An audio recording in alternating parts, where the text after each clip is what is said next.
Yeah. Siege. Riley. Taz. Yeah. Set me free and give me death, there ain't no other choices. When I lay down to go to sleep, I keep on hearing voices. Little whispers in my head, man, is you fake or loyal? Why no water, death is sign, baby, pick your poison. These little demons living underneath my bed, creeping.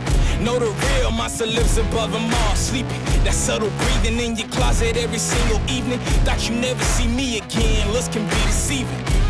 When they hear the sound of the drum, they'll be saying, oh Lord, here they come. All right, welcome back, guys. This is DDP, joined again by Eni and Duca for another, probably tonight, fairly brief edition of Mavs Fastbreak. Eni, how are you doing?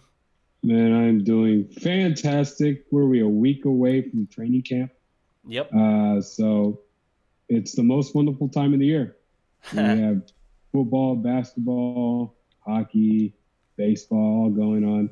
Can't wait. Yeah, for sure. For sure. And that means, I mean, we've already seen some stuff, right? We're going to talk today about one of the developments. I definitely heard the whistle that time.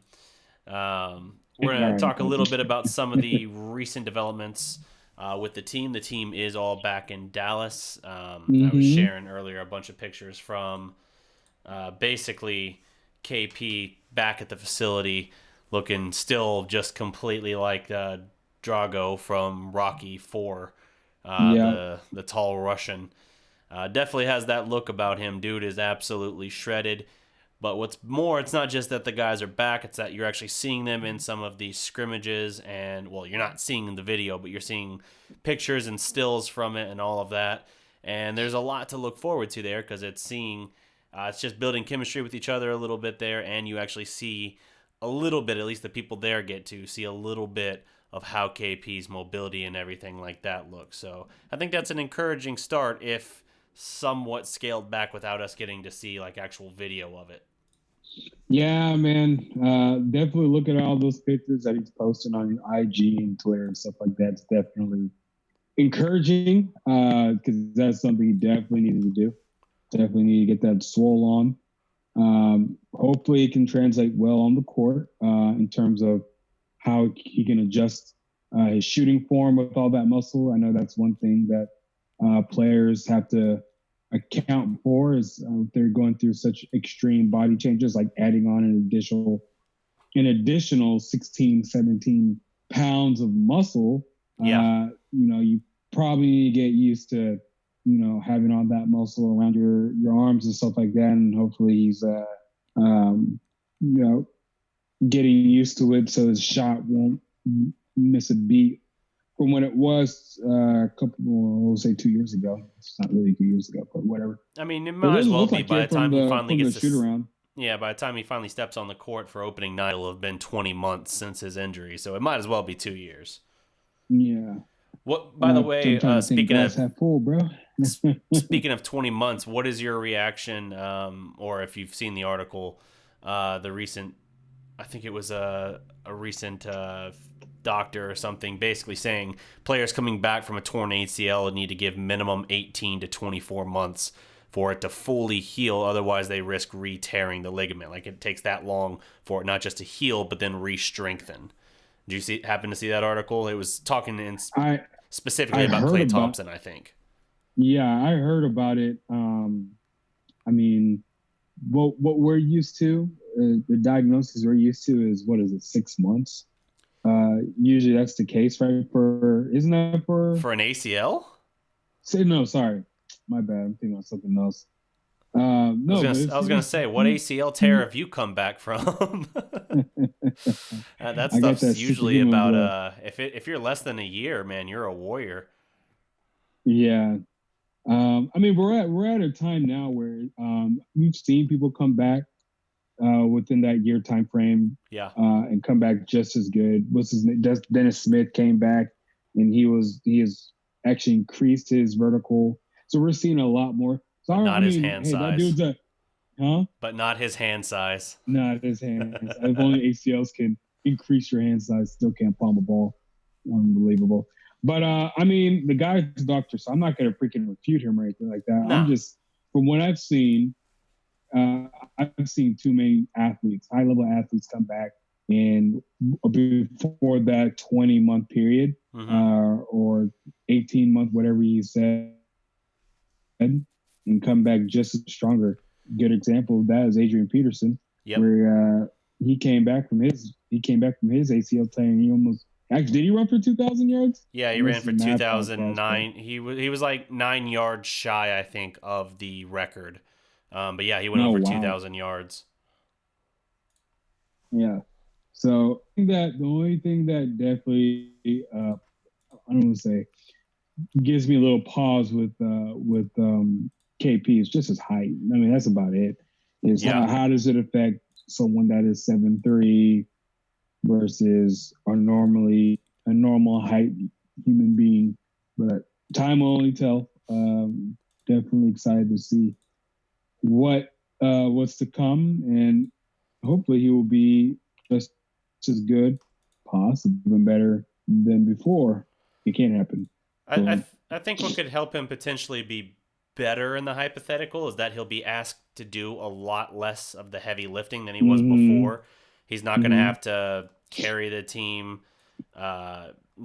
completely on his back. He's going to have Luka and guys like that setting it up incredibly easy for him night in and night out. He'll get a lot of clean looks. He's not going to have to take everything off the dribble and work against double teams and things like that, as would occasionally happen in those games in his final season before he got hurt with New York. So I'm encouraged by that. But yeah, until we see it, it's all in the hypothetical. We're all operating. I had some people who wanted to be critical about my stream talking about him back at 100%. That was an approximation going off of like what his teammates were saying in those workouts in Miami and scrimmages and things like that. Talking about I know Dirk's retired, but Dirk was had a chance to watch him work out as well in that time frame and kind of commented along those lines as well. And so did Dwight Powell was another one with direct quotes. So it's all an approximation. We won't know until we actually see him on the court. And frankly, he won't know. If you ask him, he can say, yeah, I feel good. But when it's been 20 months by the time he steps on there on the floor opening night, it's all like that. Like even for him directly, it's like it's been so long since you've been right in 100%, you almost don't remember exactly what it feels like. You're just like, I think I'm there. Yeah. Exactly. He was probably operating at 95, probably 90, 85%. He probably feels just as good as he did back then. So, but in his mind, that's 100%. So you never know. And plus, too, there's also other things in terms of coming back. He can probably be more healthier than he ever was post-injury, pre-injury. But I've never torn an ACL. I think you've had injuries before, right? I've had injuries. I've never had surgery for injuries. Yeah, nothing like that. But so you were probably a lot more, I guess, in tune with this than I am, because I've never had a major injury to where I missed more than a game or something like that. Yeah. But I hear a lot about the mental side of coming back, and that's probably one thing that we probably would have to, I guess, look. And I don't want to say analyze, but probably, if we see a slow start, that we should probably, taper expectations a little bit. He's not going to roll out and drop 30 or something on opening night, probably. What if he does it? It'd be an amazing story, but it's not super likely. To your point, talking about the mental side of that, the closest approximation I've had, I've had injuries. I've had sprained MCL. I've had countless high ankle sprains and things like that. But the closest I can think is in terms of the mental side of it was the very tail end. I was there at Flower Mound still. In one of those spring games we had, I ended up rupturing a tendon in my right foot, and it was basically just treated by the training staff there at the school as like a foot sprain.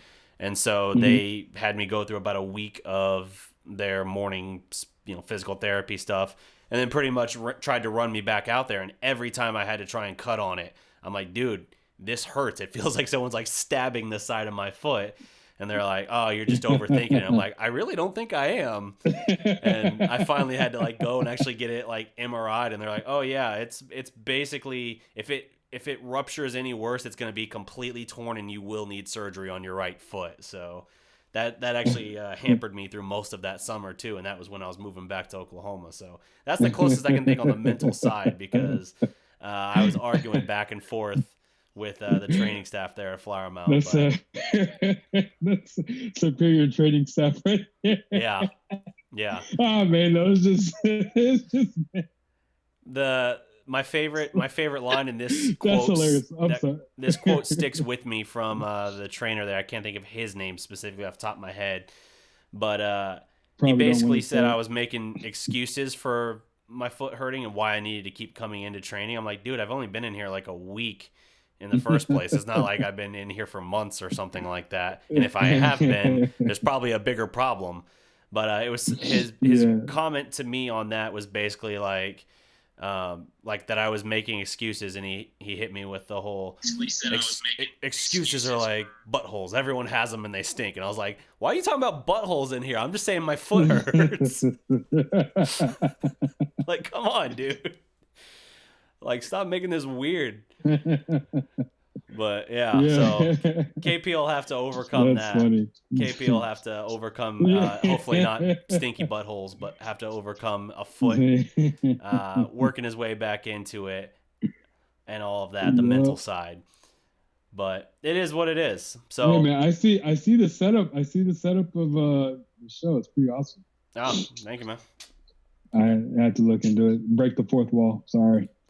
I don't mind in that case. I mind when we're commenting on the green screen behind us or something like that, and you're like, "Oh, what is going on here?" And you're like reaching your hand outside of the bounds of the camera, like, "Stop it!"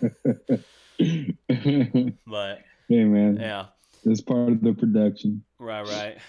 For now, until we're able to upgrade, which hopefully won't be too long from now, but. Yeah, so let's. There's a studio. I think there's a studio in Louisville. You should probably look into it.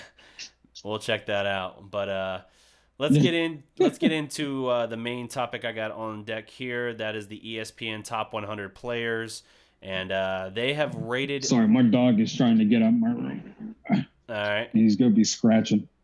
Sorry, guys. Now we're on a journey with you. This is kind of surreal. Yeah. All right. Floating microphone. All right. Or camera. And I like how I have like a background behind you in case you had a green screen, and so any hint of green in the screen as you move basically glitches out the thing like you're in the Matrix or something. That's a real nice touch. Hey man, we gotta do what we gotta do. I get you. So ESPN has rated Luka Doncic 16th in their top 100 players.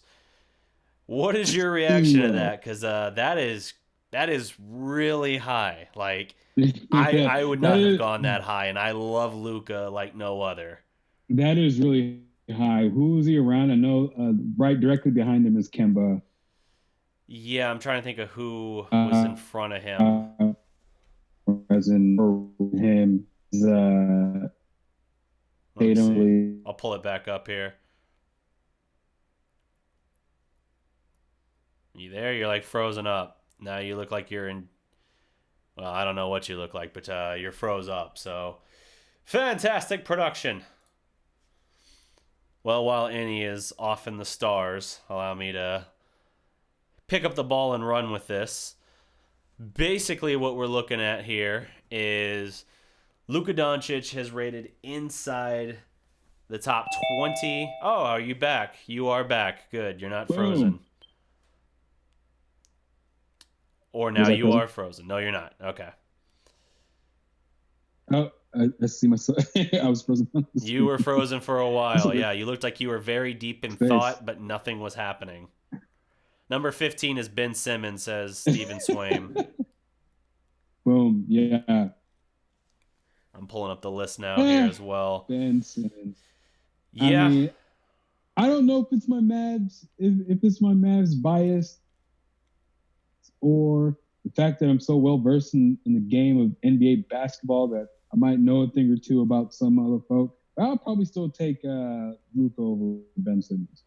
I mean, here's how I view it. Like, if I'm building a team right now, yeah, I definitely go with Luka. If I'm building a team moving forward, because Ben Simmons, great player by all means. I mean, he's deserving of being in that 15 to 20 range, but even still, I don't know that I put Luka at 16 personally.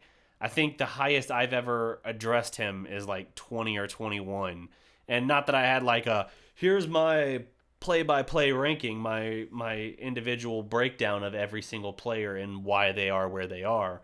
But that's just kind of my perception of it, is somewhere in that 20 to maybe 25 range. And I've heard other people talk about around 30.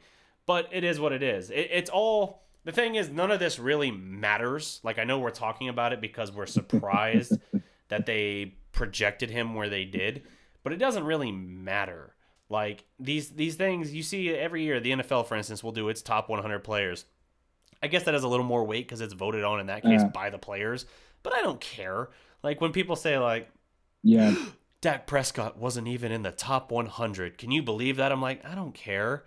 I mean, like, maybe some little part of him cares because it's his peers. But, like, in this case, ESPN, unless you have a guy who is just, always looking to have a chip on his shoulder, I don't think they care. Like, there are definitely guys who would take every little thing, every little slight, and basically, like, oh, well, I'm going to make them eat their words. Luka doesn't have that vibe to him. I mean, how many times last year during the Rookie of the Year thing did Trae Young kind of spout off about how he was going to, how he deserved it and how he was the better player in 10 years or whatever. And he would just talk about those kind of things. And every time people would come back to Luka and ask him, he's just like, oh yeah, I'm not worried about that right now. I'm just trying to do my best I can right now. The only time you ever saw him ever get frustrated with a slight was when he found out he didn't make the All-Star team on the bench, and you saw that like little momentary flicker of like, you son of a bitch. That's like the only time you saw him kind of show that. Any other time? Do what? Him along with all the Mavs fan base. Yeah. I said him along with all the Mavs. Yeah, for sure. Fan base were like, you son of a... Yeah. But that's really it. I mean, Luka doesn't roll that way, so I'm not going to get worked up about, I mean, him being 16th, yeah, that's higher than I thought, but I'm not, it's like, I don't want to be a hypocrite about it, right? I don't want to hear that these things are coming out and be like, I don't even care what ESPN has to say, and then they put them higher than I thought. I'm like, oh my God, do you know what this means? Like, I come across looking like a hypocrite if I do that, so you got to roll with it either way. Yeah, that is true. I was interested. I know they put it out two separate, I guess, groupings. So you had 100 to 31.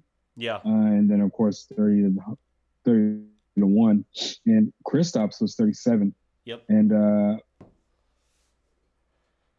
I was really no, he wasn't 37. That was SI. Sorry, he was 34 for ESPN's. And is this the top 100 or is this the top 25 under 25? Well, I guess if it's here in the 37. No. Okay, so Sports Illustrated. That's a separate list that just came out. Yeah, so the Sports Illustrated one had AP at 37. ESPN's top 100 had KP at 34. Gotcha. That's why I got the numbers mixed up. Sorry. Everyone's putting up their top 100 NBA players. So I was kind of confused. Yeah. Myself. But anyway, it's still good to have both your mainstays in the top 40. Even though I do think Kristaps is a little under, I don't want to say underranked because he hasn't played basketball in 2 years. Yeah, that's the only reason, right? Whatever number he's at, it's just my Mavs fandom comes out and I can't control it sometimes. Right. No, that's understandable. By the way, guys, I'm under the weather, so if I sound a little sick, that's why. Yeah, all good.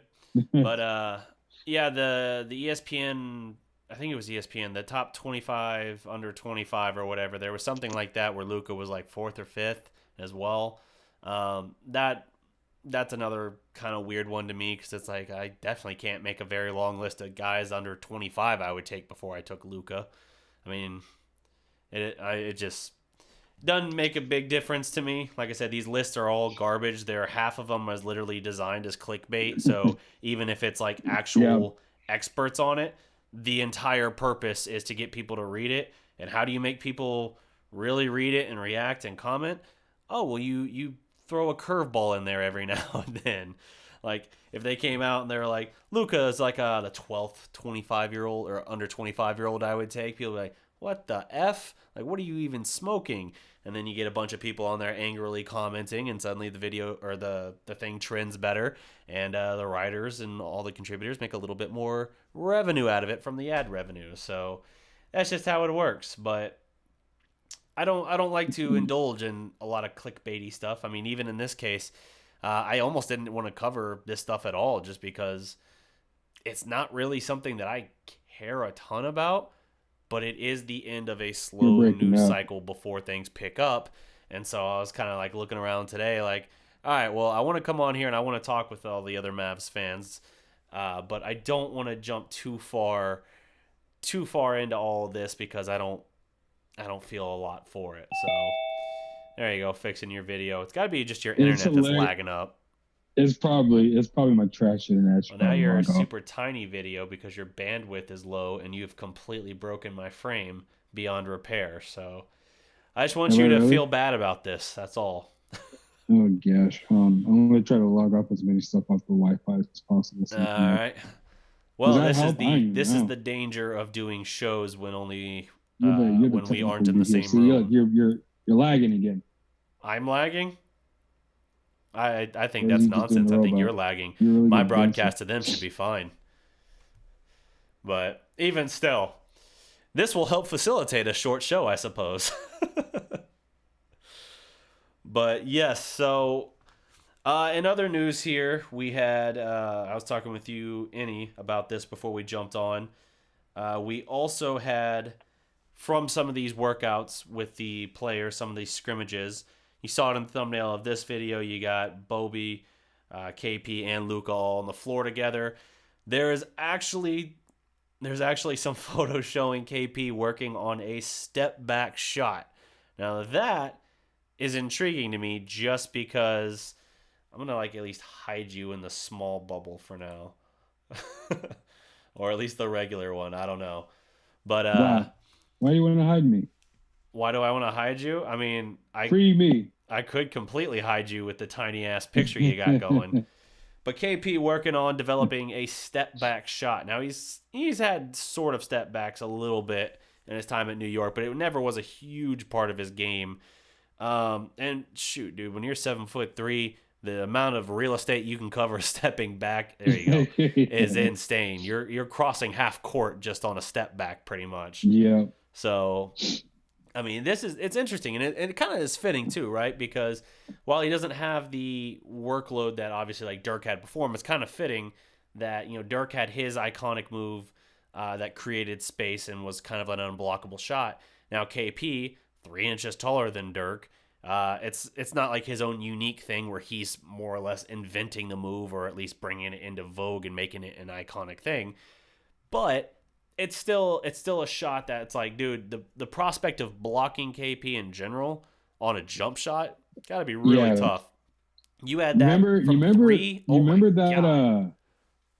remember that sports science thing with Dirk? Yeah. It was like you had to have the height of Yao Ming and the vertical of Derrick Rose.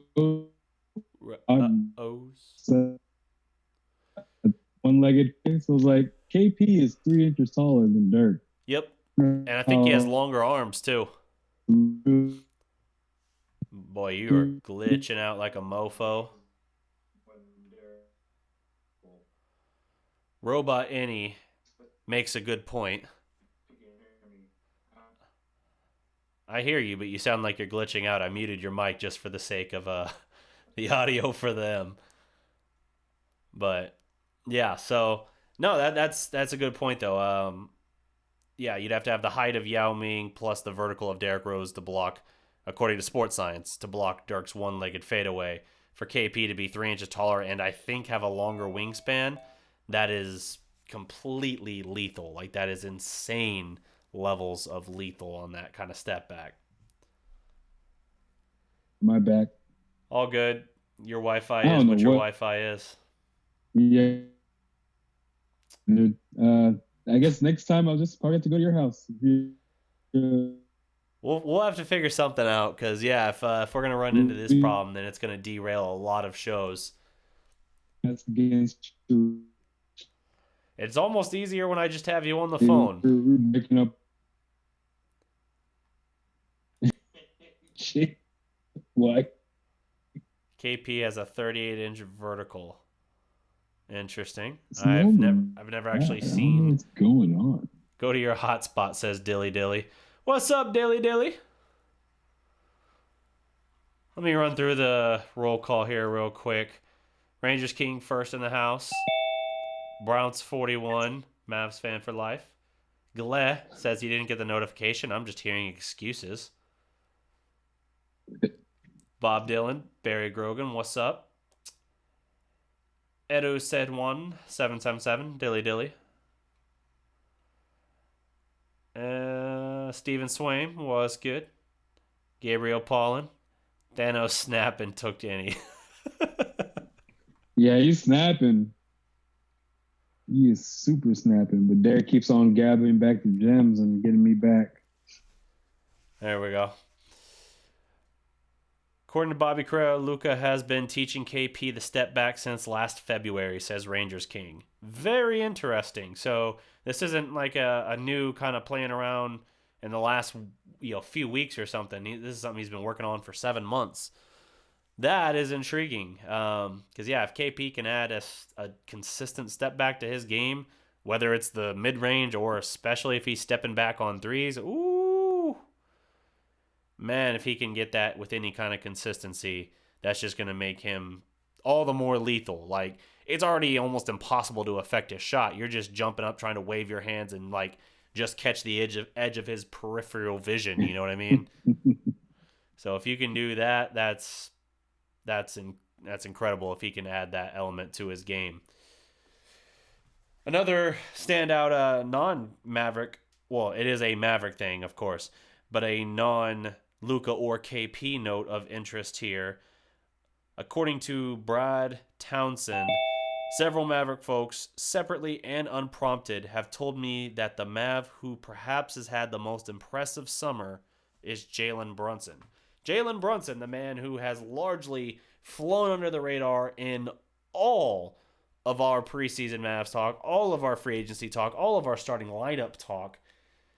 That is intriguing. Now, he was with the Team USA Select or whatever it was over the summer. What do you make of that? Do you think that we're not giving enough due credit to Jalen Brunson? Do you think he could potentially be a starter for this team?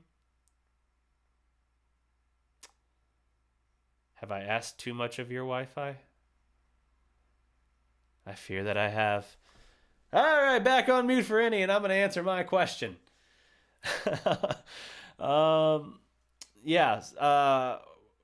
Regarding the question on Jalen Brunson being a starter, we know that Rick Carlisle likes to run a lot of two-guard lineups, but it is a little bit different when you're running a two-point guard lineup, and then you still have Luka on the floor, who is your primary ball handler.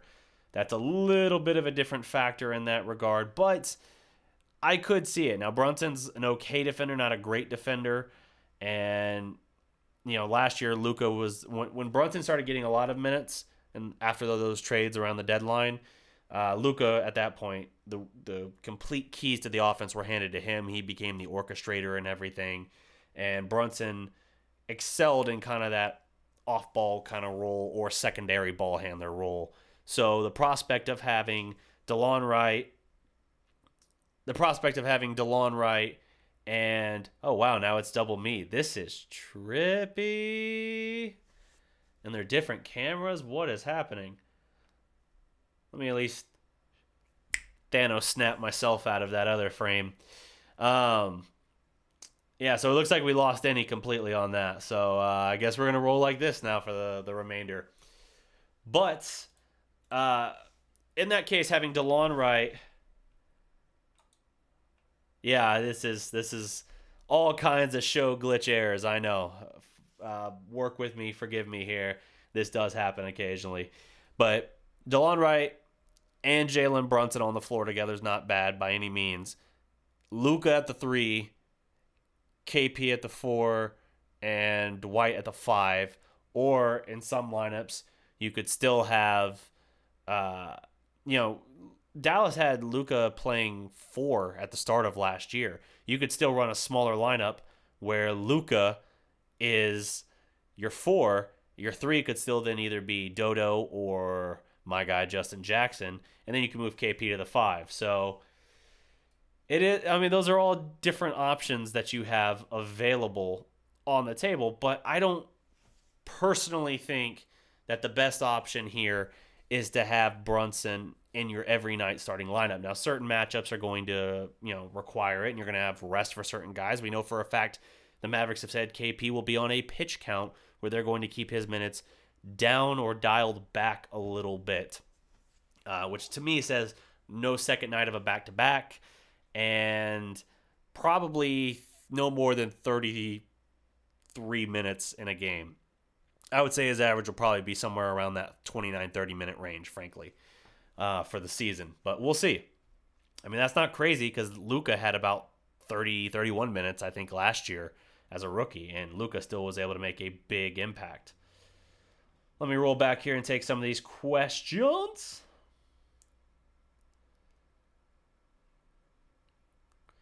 Shout out to all the Mavs fans here. Excited to see our guys, KP, Luka, and Boban in the season. How many points per game for Luka Doncic? Asks Neil Kevin Francisco. My prediction, points per game for Luka. He averaged 21.2 last year. I'm going to say he steps up to 23.7 points per game. The reason I have that is because I still have this, and it might not be the most rational gut feeling I have ever had, but I think KP is still going to be your high point man somewhere in the 24, 25 range.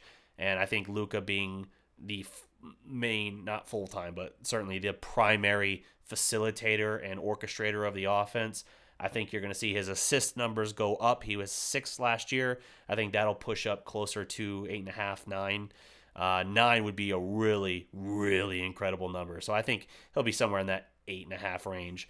And I think in doing that, you're going to see, a slight tick up from his development in terms of the offensive end. His percentages will be a little bit better. That'll help it.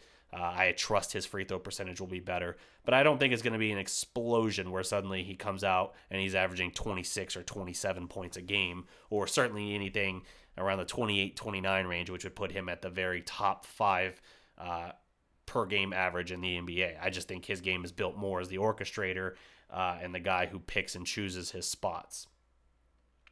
Good question, though. I like it. Barry Grogan. I hear from Dwight Powell says KP can shoot from anywhere on the floor and he has put on some muscle. He has put on all of the muscle. We're talking about a Thanos snapping any out of existence here on the other side of this stream.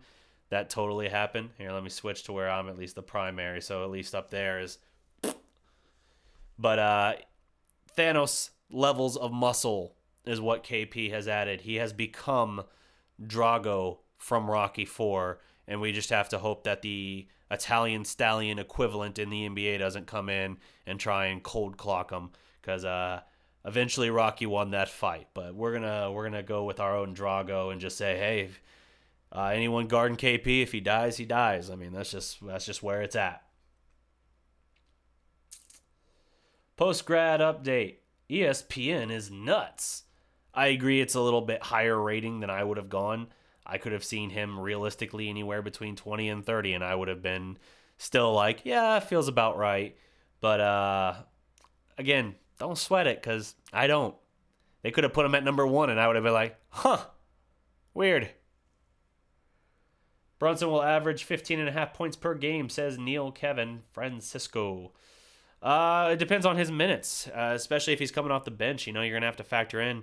Still got Seth Curry, still got Tim Hardaway Jr. I don't expect much of a role of any for Courtney Lee, but you still got Hardaway Jr., you still got Seth Curry. You got guys that you're going to have to contend with for those minutes and for those shots. But I expect him to still have an impact on this team for sure. I love him as a backup point guard and as a matchup-oriented or situational starter for us as well.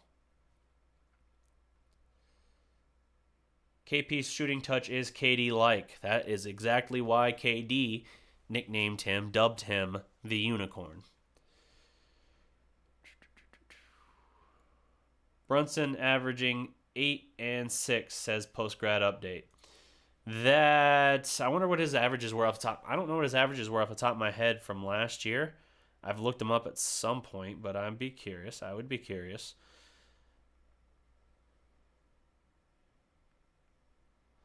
Let's see. Jalen Brunson was 9.3 and 3.2 assists. So, to your point, post-grad updates, if he's 6 assists, woo, that boy's stepping up his game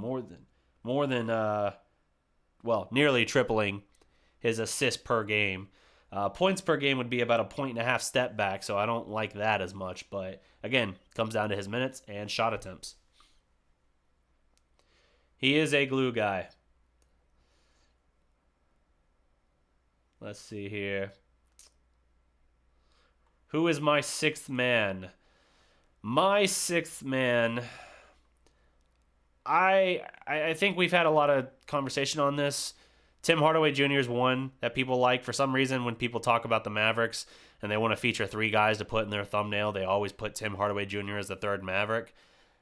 I mean, he's a guy who is going to pull the trigger every shot attempt he can. He is a volume scorer. He had played 19 games. 19 games last year for the Mavericks. Averaged 15 points. Nice. But he did so on 14 shots a game. Bro, you can't do that. You can't do that here. Not on this team. Last year you could. Not on this team with Luka and KP. So they're going to have to figure out how to dial that back. I like Seth Curry better off the bench. Seth Curry's best year of his career, 2016-17 season, was here in Dallas. I posted a reaction analysis video on him last week, maybe the week before. Check that out on the channel as well. A lot of highlights from that season for him and my kind of reaction breakdown and just kind of background analysis on the whole situation, the signing, and why I really, really, really like the move for Dallas and why I think Seth Curry can be a, say it with me, X factor on this team. Points per game for Hardaway Jr. Oh, man, you are going for all kinds of points per game stuff here. My points per game for Tim Hardaway Jr. Well, he was 15 last year. I don't think that's going to be the case this year. I think you're going to have him somewhere. I know Annie has actually tabbed him as a 6th Man of the Year candidate. I don't know if he said that in all honesty. I like to think that he didn't, but, everyone's got their opinions. So if that's the case, I'm going to say that drops back to like 10, like 9 or 10, because I don't think he's going to have as large of a role. I think he could be good for us off the bench, but I don't think he's going to be given the same green light to shoot every time he touches the damn ball. And he's a career like 34% three-point shooter, like not great, really about average. If you're 34, 35, you're kind of average in today's NBA. Luka before the trade deadline was like 38%, I want to say. And so that kind of shooting is more what you need to see. And then you got Curry, who was 45% last year, 42% his 1 year previous playing in Dallas. And for his career, he's like 43%. So guys like that are very valuable. And if you look back at that video, again, the Curry X Factor video, you see he's not just a spot-up three-point shooter. You see all-around scoring ability and playmaking ability, a chance to create his own shot, create for teammates, you name it. And he's a good team defender, just not a good one-on-one defender inside the three-point line. Wright is going to average 10. That sounds about right for him.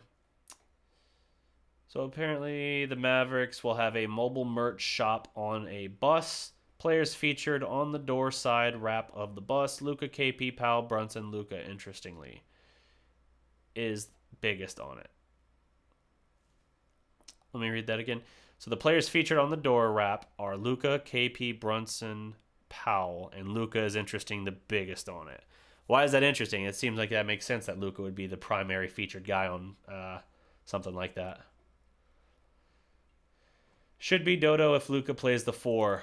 That's a guy as well. I've been high on Justin Jackson for my starter, and I've written articles making the pitch and the argument for it. I've seen a groundswell since I wrote the article. I've seen a groundswell of support, kind of calling for Justin Jackson, but we'll see. He's got to actually prove he's capable. We've apparently heard a lot of growth, and he's added muscle in the offseason. That's all great, but he's going to have to actually win the job. And Dodo, while they are points per possession pretty comparable defensively speaking, Dodo still has the edge in those things. So it is what it is. It just depends on what kind of lineup you want. Dodo gives you better balance as a defender, but I think the all-around impact of Jackson makes a bigger impact in the starting lineup. I think the only player we should pursue is Iggy. Yeah, I wouldn't mind bringing in Iggy by any means. It's one of those things, too, where, before he signed with the Warriors when he did, was it the Warriors? Yeah, before he signed with the Warriors when he did, it was the same offseason we were going balls to the wall trying to get Dwight Howard, and he ended up signing with Houston. So 13, I think it's the year we wound up with Monte Ellis in free agency. And, we went all out trying to get him, and then we thought we had Iggy. Literally, Iggy told his agent, like, all right, yeah, I'm ready to sign. And his agent was like, oh, hold on. Golden State seems to be pretty interested. Just bear with me for a minute. And, if we get down to the 11th hour or whatever of this arbitrary time they set, then, you can go with Dallas if nothing develops. And then Golden State not only offered him, I think, more money, but it was also a much better situation, and now you see how that's worked out for him. But Dallas thought they were going to get Iguodala at one point, and it just didn't pan out. So bringing him in now, veteran leadership, experience, not a whole lot left in the tank for him, I don't think, but a great guy to bring in and kind of mentor a young team looking to get back to the playoffs. Is it the best place he can go? No, but he's kind of won so much that at this point, maybe it's not specifically about that for him. I don't know. Do you think we should trade for Iggy? Just answered that basically.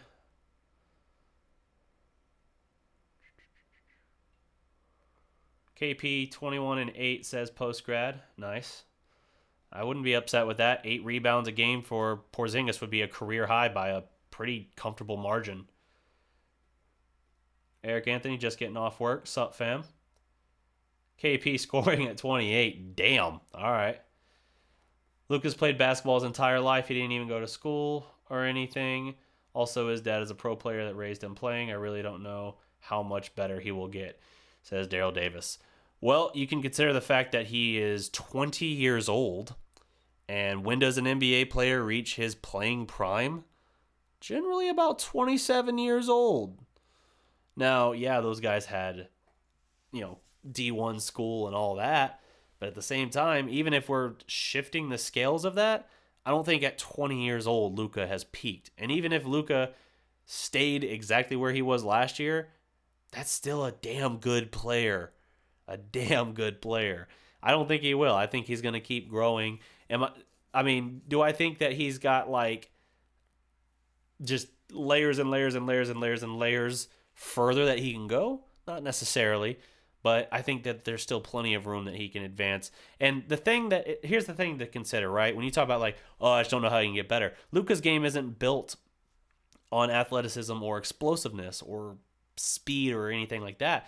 It's based on a high basketball IQ, footwork, and fundamentals. That's why Dirk aged like a fine wine, and Luka has a lot of that same aspect to him. It's understanding angles. It's understanding how to create space within the limits of the rules. How to accentuate contact, which will get you to the free throw line very well in the NBA and help you continue to make an impact and kind of control the pace of a game. Luka has all of that. And when you add in the vision and things like that, he'll be just fine. And things like that improve the longer you're in the league. What is it we always say when we talk about an older player somewhere in their 30s? Their basketball IQ at that point is usually off the charts, but the physical decline has started enough and set in enough that they slow just a little bit. Luka isn't at that point at 20 years old. All right, the basketball IQ will continue to improve. The little things like free throw shooting and things like that will improve.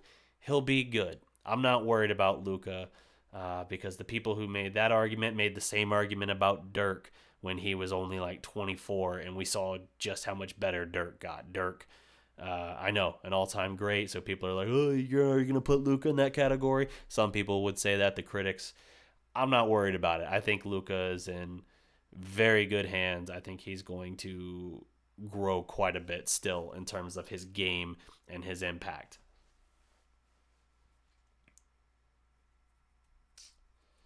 Real Madrid Academy. There you go.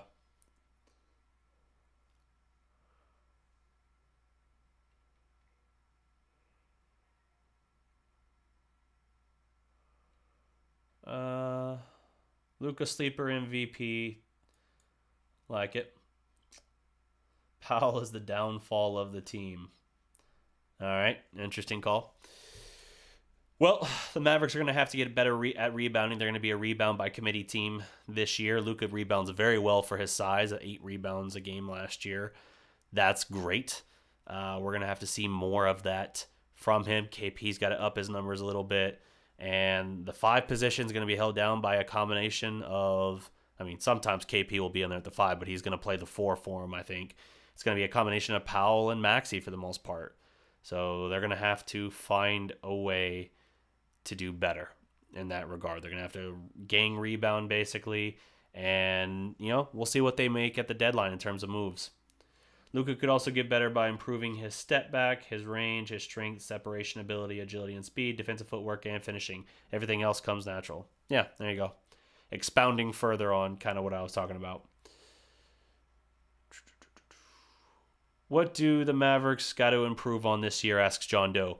Rebounding. What I was just talking about, rebounding is the biggest liability for this team. If you're going to get eviscerated on the rebounding every night, you're going to be very hard pressed to get back in the playoffs.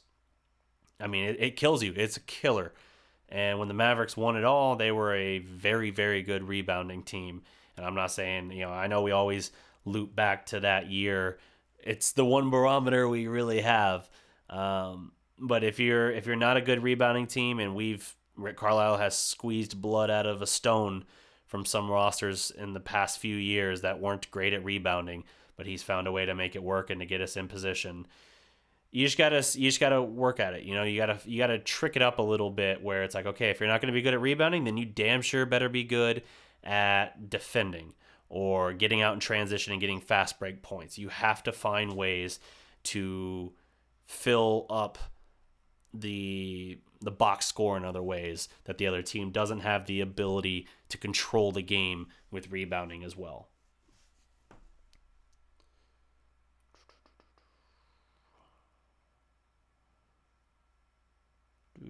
Can we make a big trade, and who for, asks Dallas Hart. I'll take 3 more questions here real quick, guys, and then I got to wrap up here. I think we do make a trade before the deadline. I keep talking about this. I think it's going to be, a Caron Butler type trade wherein it's not a superstar by any means, but it is the addition.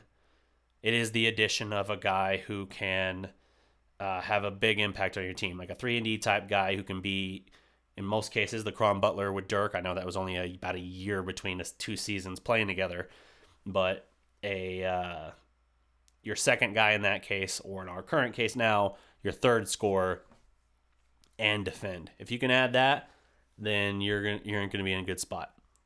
Because if you're talking about scoring and you're saying Tim Hardaway Jr. is your third guy right now, I don't feel good about that. No disrespect to Hardaway. I like him off the bench, but I don't want to believe he's our third best scorer. That doesn't gel well with me.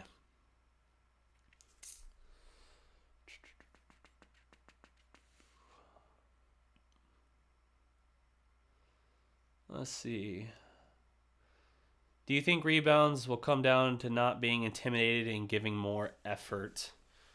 I think that most of them can rebound. They just don't. I don't think it's that. I think part of it is a physicality aspect. Dwight Powell, he's not bad, but he's not a great defender for his size, great rebounder for his size. I think he plays with effort. I think part of it is just a feel and understanding for it, for the timing and projecting where the ball is coming off and where to be. Luka rebounds great for his size. 6'8" and getting 8 boards. He led the team in rebounds last year after DeAndre Jordan was traded. KP's got to step his game up. He's got to be something like 8 boards a game. If he does that, then I think that I can at least be encouraged by that growth. But beyond that, man, there's not a lot of guys that rebound well. Like, Maxi's a great fundamental player, but I've also watched Maxi start in a game and have like 0 rebounds in 25 minutes. And boxing out's not going to encourage me that he had a great game. Like, I can't get that out of my starting center. So he's a great rim protector, Maxi is. Rim protecting should be good. KP was averaging 2.7 blocks per game before his knee injury, and Maxi was our best rim protector last year, even when we had DeAndre Jordan. Don't at me on that. And so rim protection should be pretty good. It's just rebounding that they need to shore up, and I think that's why it's going to be a rebound by committee approach, which, yes, to your point, will come down largely to effort and hustle. You have to want it. Dennis Rodman, one of the best rebounders in NBA history. Not the biggest dude. Charles Barkley, another case. Those were not the biggest dudes. They just wanted it. That ball was in the air, and it was theirs. It did not matter.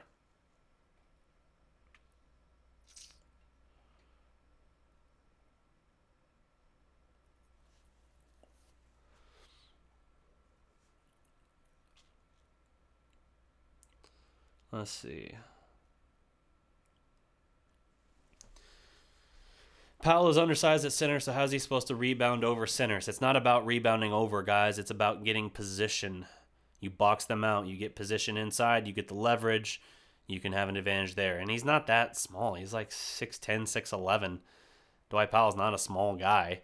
He doesn't have the build of a lot of centers, but the center position, NBA has largely gone in a small ball direction. The reason why he's a good starting center for us is because in Rick Carlisle's system, a rim running center works best.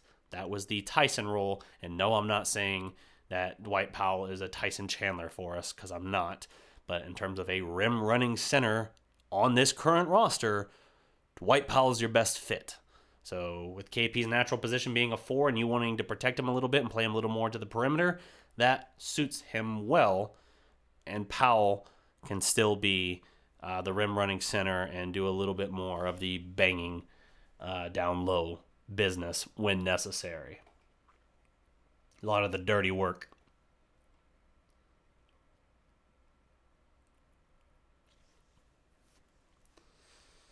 Let's see. I got time for one more question. Whoever gets in the next question.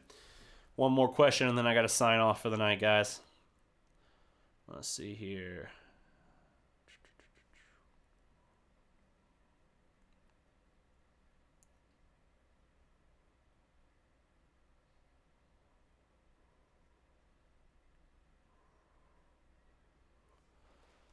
No questions left. With any other coach, Kleba would start. I don't know about that.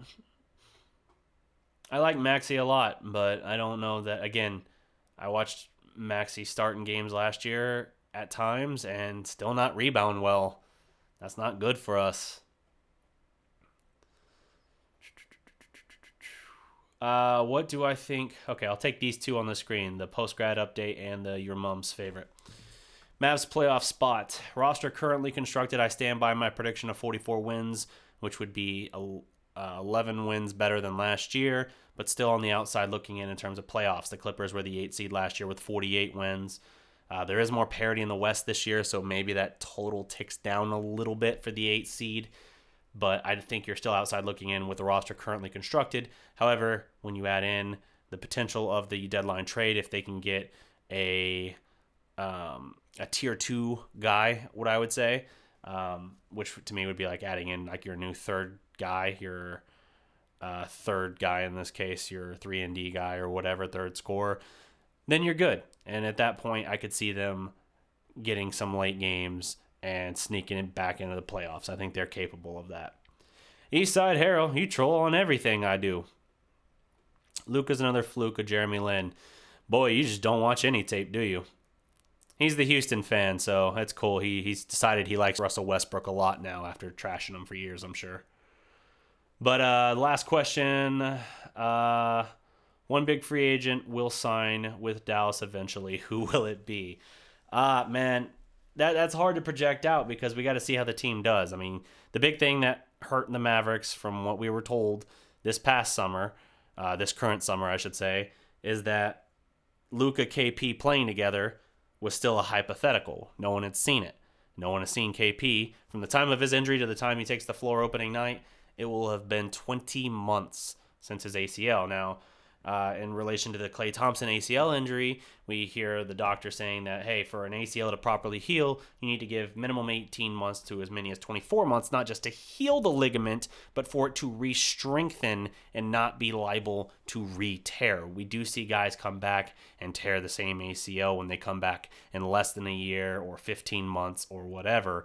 And so at that point, I have to think that, okay, KP with his size, it was always a little bit more of a touchy subject. 7'3", coming back with an ACL. That's always a bigger proposition than if it was a 6'3" point guard or something like that. So the extra time, the work on changing his kind of body type and everything, adding the 20 or 25 pounds of muscle, whatever he added, changing the style of play and the workload on him, like I think that we've done with how we've got things constructed. I feel better about that, and I feel more confident that KP will be good and he'll be ready. But as far as like who big name we can get, I don't know. I mean, we have to see how it looks, how the team finishes the season, what their record is, how well KP and Luka play together, if they elevated their games, if KP is completely healthy. Like, there's just too many unknowns right now to really project that. But for whatever it's worth, if you considered Danny Green a substantial add, not a big name, but a substantial add to our team potentially, he says, I mean, we know that like with the Lakers, with Anthony Davis and LeBron, that made perfect sense for him because of his age already being in his, I think 33 is what he is in age. They made sense for him because he goes and competes now and he doesn't have to worry about anything. Again, he doesn't have to worry about an unknown young team trying to build up and get back in the playoffs. But he insists that the big deciding factor for him was that Luka and KP is a hypothetical. We haven't seen it. We don't know where they're at and what it looks like for Dallas. So we're going to have to see. But I do believe that if KP is healthy and if Luka and him can show that they've elevated their games to kind of a next level, Dallas can get somewhere in that 44 win and above range. I think you're going to start to see more consideration for Dallas. But we got to see, man. I was wrong in thinking they were going to get someone in that second tier this game. So it is what it is. Why do the Rockets suck? I don't know. I mean, they're in Houston and Houston sucks. So it is what it is. Some of the people are nice. I don't have a problem with that.